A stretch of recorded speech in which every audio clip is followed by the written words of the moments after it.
pai contra a mãe. A escravidão levou consigo ofícios e aparelhos, como terá sucedido às outras instituições sociais. Não cita alguns aparelhos, senão por se ligarem a certo ofício. Um deles era o ferro ao pescoço, outro o ferro a pé. Havia também a máscara de folha de Flandês. As máscaras faziam perder o vício da embriagadez aos escravos, por lhes tampar a boca. Tinha só 3 buracos, 2 para ver, 1 para respirar, e era fechada atrás da cabeça por um cadeado. Com o vício de beber, perdiam a tentação de furtar, porque geralmente era das vintes do Senhor que eles tiravam com que matar a sede. E aí ficavam 2 pecados extintos, e a sobriedade e a honestidade certas. Era grotesca tal máscara, mas a ordem social e humana nem sempre se alcança sem o grotesco, e alguma vez o cruel. Os funileiros as tinham penduradas, à venda, na porta das lojas. Mas não cuidemos das máscaras. O ferro ao pescoço era aplicado aos escravos fujões. Imaginei uma coleira grossa, com a haste grossa também à direita ou à esquerda, até o alto da cabeça e fechada atrás com uma chave. Pesava, naturalmente, mas era menos castigo que sinal. Escravo que fugia assim, onde quer que andaste, mostrava um reincidente e com pouco era pegado. Há meio século, os escravos fugiam com frequência. Eram muitos, e nem todos gostavam da escravidão. Sucedia ocasionalmente apanhar pancada, e nem todos gostavam de apanhar pancada. Grande parte era apenas repreendidas. Havia alguém de casa que servia de padrinho, e o mesmo dono não era mau. Além disso, o sentimento da propriedade moderava a ação, porque dinheiro também dói. A fuga repetia-se, entretanto. Caso houve, ainda que raro, em que o escravo contrabando, apenas comprado no valongo, deitava a correr, sem conhecer as ruas das cidades. Dos que seguiam para casa, não raros, apenas ladidos, pediam ao senhor que lhes marcasse aluguel e iam ganhá-lo lá fora, quitando. Quem perdia um escravo por fuga, dava algum dinheiro a quem os levasse. Punha anúncios nas folhas públicas, com os sinais do fugido, o nome, a roupa, o defeito físico, se o tinha, o bairro por onde andava e a quantia de gratificação. Quando não vinha a quantia, vinha a promessa: gratificar-se generosamente, ou receberá uma boa gratificação. Muita vez, o anúncio trazia em cima ou ao lado uma vinheta, figura de preto, descalço, correndo, vara ao ombro e na ponta uma trouxa. Protestava-se com todo o rigor da lei contra quem o ocultasse. Ora, pegar escravos fugidos era um ofício do tempo. Não seria nobre, mas por ser instrumento da força com quem se mantém a lei e a propriedade. Trazia esta nobreza implícita das ações reivindicadoras. Ninguém se metia em tal ofício por desfátio ou estudo. A pobreza, a necessidade de uma chega, a inaptidão para os trabalhos, o acaso e alguma vez o gosto de servir também. Ainda que por outra via davam um impulso ao homem que se sentia bastante rijo para pôr ordem à desordem. Cândido Neves, em Família Candinho, é a pessoa que se liga à história de uma fuga. Cedeu à pobreza quando adquiriu o ofício de pegar escravos fugidos. Tinha um defeito grave esse homem. Não aguentava emprego nem ofício. Carecia estabilidade. É o que ele chamava de caiporismo. Começou por querer aprender tipografia, mas viu cedo que era preciso algum tempo para compor bem. E ainda assim talvez não ganhasse o bastante. Foi o que ele disse a si mesmo. O comércio chamou-lhe a atenção, era carreira boa. Com algum esforço, entrou de caixeiro para um armarinho. A obrigação, porém, de atender e servir a todos, feriam na corda do orgulho. E ao cabo de 5 ou 6 semanas, estava na rua por sua vontade. Fiel de cartório, contínuo de uma repartição anexa ao Ministério do Império. carteiro e outros empregos foram deixados pouco depois de obtidos. Quando veio a paixão da moça Clara, não tinha ele mais que dívidas, ainda que poucas, porque moravam com um primo, entalhador de ofício. Depois de várias tentativas para obter emprego, resolveu adotar o ofício do primo, de que, aliás, já tomara algumas lições. Não lhe custou apanhar outras, mas querendo aprender depressa, aprendeu mal. Não fazia obras finas nem complicadas, apenas garras para sofá e relevos comuns para cadeiras. Queria ter um trabalhador quando casasse, e o casamento não se demorou muito. Contava 30 anos, Clara 22. Ela era órfã, morava com uma tia, Mônica, e cosia com ela.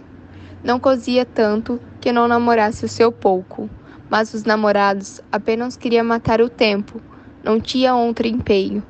Passava as tardes, olhavam muito para ela para eles. Até que à noite a fazia recolher para a costura. O que ela notava é que nenhum deles lhe deixava saudade nem lhe acedia desejos. Talvez nem soubesse o nome de muitos. Queria casar naturalmente. Era como lhe dizia a tia, um pescar de caniço a ver se o peixe pegava, mas o peixe passava de longe. Algum que parasse era só andar à roda da isca, mirá-la, cheirá-la, deixá-la e ir com as outras. O amor traz sobrescritos. Quando a moça viu Cândido Neve, sentiu que era este o possível marido, o marido verdadeiro e único. O encontro deu-se em um baile. Tal foi para lembrar o primeiro ofício do namorado. Tal foi a página inicial daquele livro, que tinha de sair mal composto e pior brochado. O casamento fez-se 11 meses depois, e foi a mais bela festa das relações dos noivos. Amigas de Clara, menos por amizade que por inveja, tentaram arredá-la do passo que ia dar. Não negavam a gentileza do noivo, nem o amor que lhe tinha, nem ainda tinha algumas virtudes. Diziam que era dado em demasia a pastuscadas. Pois ainda bem, replicava a noiva, ao menos não caso com defunto. Não, defunto não, mas é que... Não diziam o que era. Tia Mônica, depois do casamento, na casa pobre onde eles foram abrigar, falou-lhe umas vezes dos filhos possíveis. Eles queriam um só, embora viesse a agravar a necessidade. Vocês, se tiveram um filho, morrem de fome, disse a tia à sobrinha. Nossa Senhora nos dará de comer, acudiu Clara. Tia Mônica devia ter-lhes feito advertência, ou ameaça, quando ele foi pedir a mão da moça. Mas também ela era amiga de patuscadas, e o casamento seria uma festa, como foi. A alegria era comum aos três. O casal ria a propósito de tudo. Os mesmos nomes eram objetos de trocados. Clara, Neves, Cândido. Não dava de comer, mas davam de rir. E o riso dirigia-se sem esforço. Ela cosia agora mais. Ele saía empreitadas, de uma coisa e outra, não tinha emprego certo. Nem por isso abriram mão do filho. O filho é que, não sabendo daquele desejo específico, deixava-se estar escondido na eternidade. Um dia, porém, deu sinal de si a criança, varão ou fêmea. Era um fruto abençoado que virão trazer ao casal a suspirada aventura. Tia Mônica ficou desorientada. Cândido e Clara riram dos seus sustos. Deus nos há de ajudar, titia, insistia a futura mãe. A notícia correu de vizinha a vizinha. Não houve mais que espreitar a aurora do dia grande. A esposa trabalhava, agora com mais vontade. E assim era preciso, uma vez que, além das costuras pagas, tinha de ir fazer com retalhos em enxoval da criança. A força de pensar nela, vivia já com ela. Media-lhe fralda, cosia de camisas. A porção era escassa, os intervalos longos. Tia Mônica ajudava, é certo, ainda que de má vontade. Vocês verão a triste vida, suspirava ela. Mas as outras crianças não nascem também? Perguntou Clara. Nasce, e acham sempre alguma coisa certa de comer, ainda que pouco. Certa como? Certa, um emprego, um ofício, uma ocupação, mas em que é o pai da criança infeliz, criatura que aí vem, gasta o tempo? Cândido Neves, logo que soube daquela advertência, foi ter com a tia, não áspero, mas muito menos manso que de costume, e lhe perguntou se algum dia já deixará de comer. A senhora ainda não jejuou, senão pela Semana Santa. Isso mesmo, quando não quer jantar comigo. Nunca deixamos de ter o nosso bacalhau. Bem, sei, mas somos 3, seremos 4. Não é a mesma coisa. Que quer então que eu faça, além do que faço? Alguma coisa mais certa? Vejo o marceneiro da esquina, o homem do armarinho, o tipógrafo que casou sábado. Todos têm um emprego certo. Não fique zangado. Não digo que você seja vadio, mas a ocupação que escolheu é vaga. Você passou semanas sem vintém.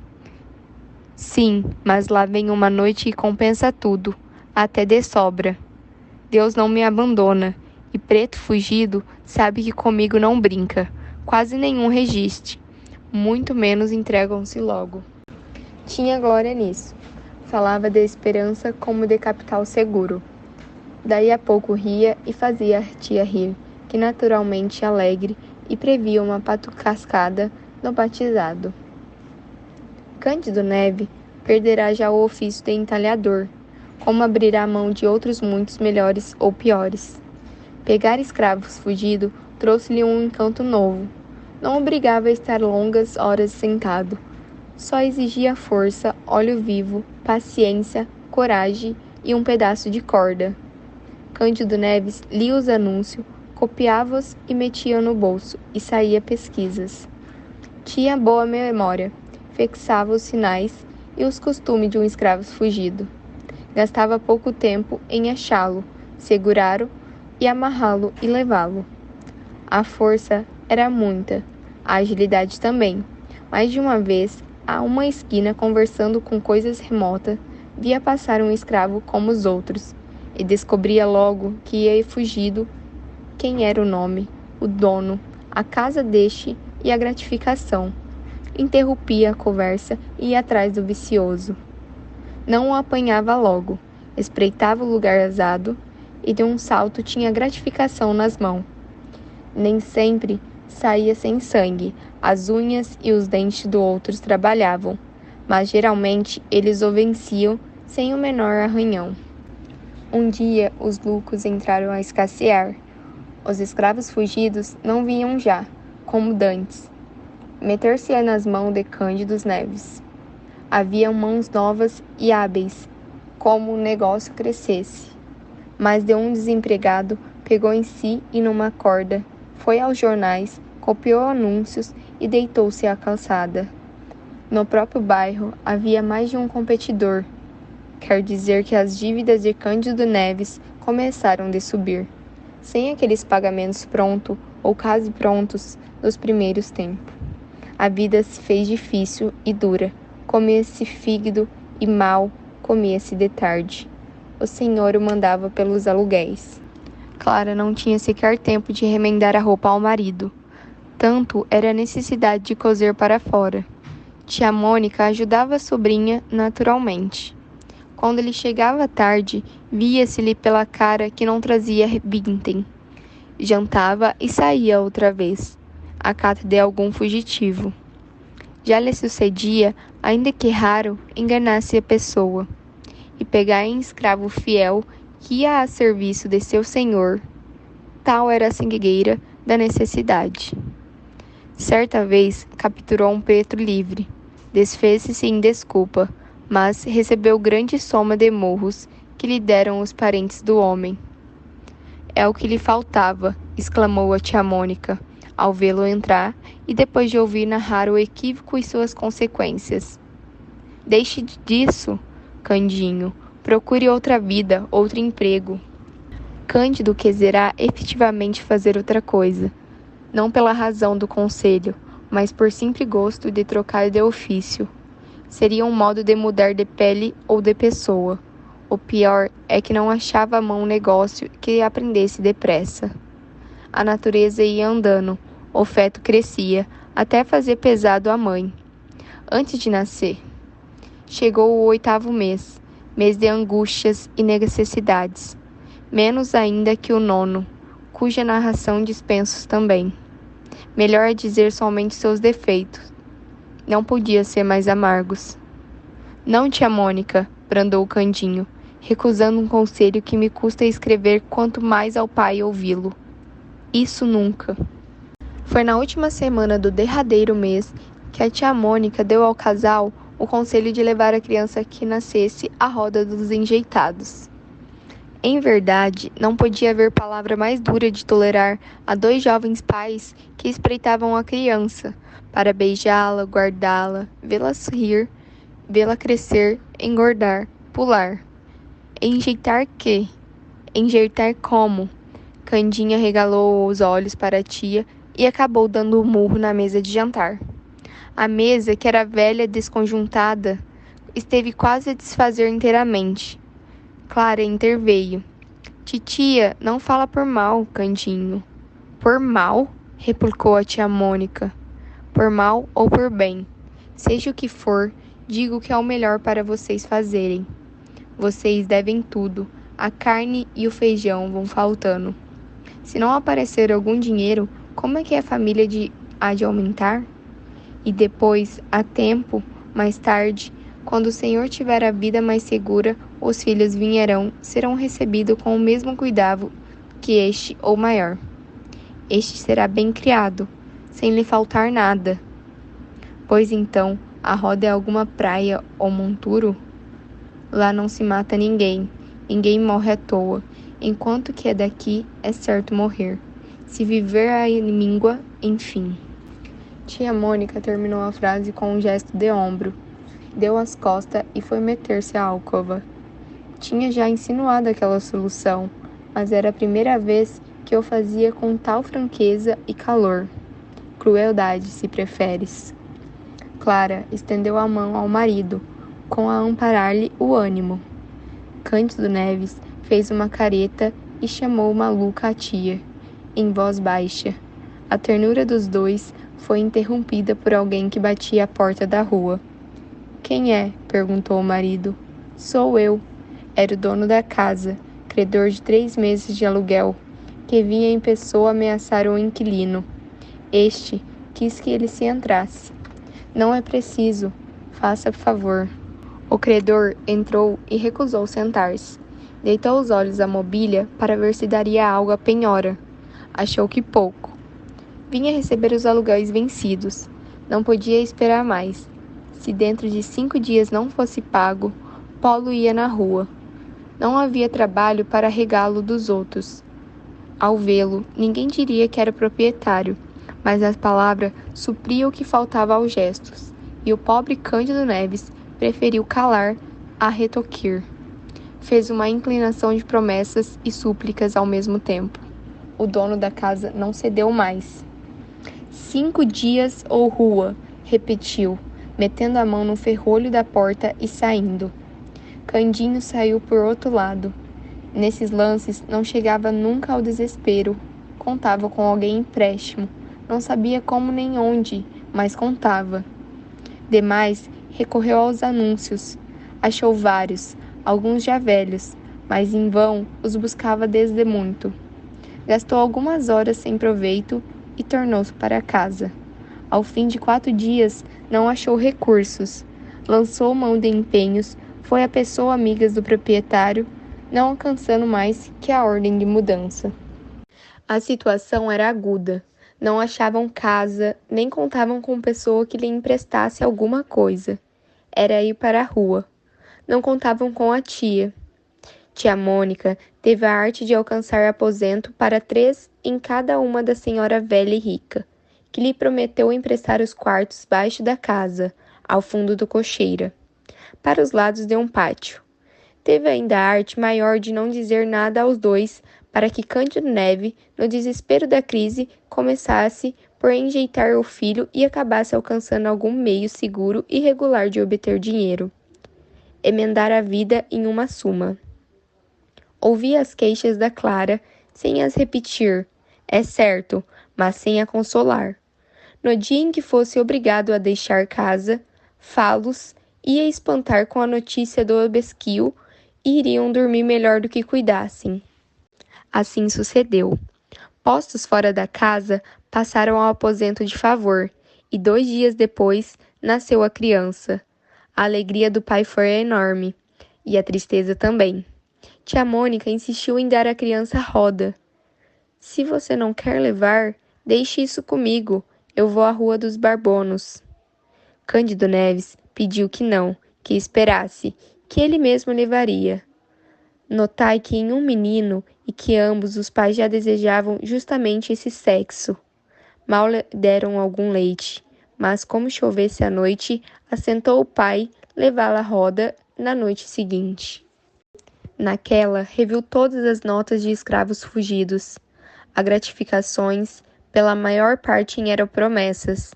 Algumas traziam a soma escrita e escassa. Uma, porém, subiu a 100.000 réis. Tratava-se de uma mulata. Vinham indicações de gestos e de vestidos.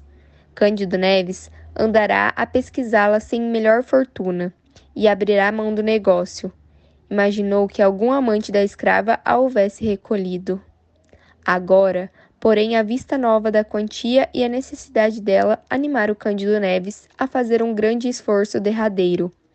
Saiu de manhã a ver indagar pela rua do Largo da Carioca, Rua do Parto e da Ajuda, onde ela parecia andar, segundo o anúncio.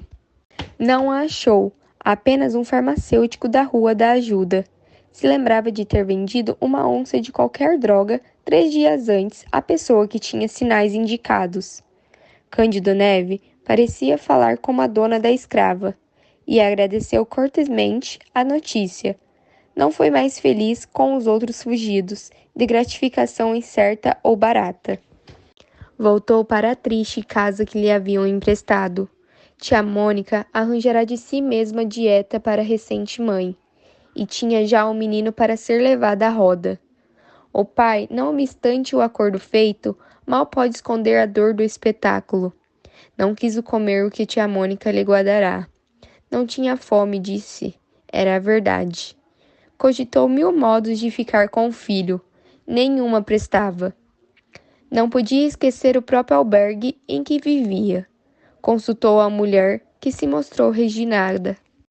Tia Mônica pintará-lhe a criação do menino. Seria a maior miséria, podendo suceder que o filho achasse a morte sem recurso. Cândido Neves foi obrigado a cumprir a promessa. Pediu à mulher que desse ao filho o resto de leite que ele beberia da mãe. Assim se fez. O pequeno adormeceu. O pai pegou e dele saiu em direção à Rua dos Barbonos. Que pensasse mais de uma vez em voltar para casa com ele. É certo. Não menos certo é que o agasalhava muito, que o beijava, que o cobria o rosto para preservá-lo sereno. Ao entrar na Rua da Guarda Velha, Cândido Neves começou a afrouxar o passo. Hei de entregá-lo o mais tarde que puder, murmurou ele.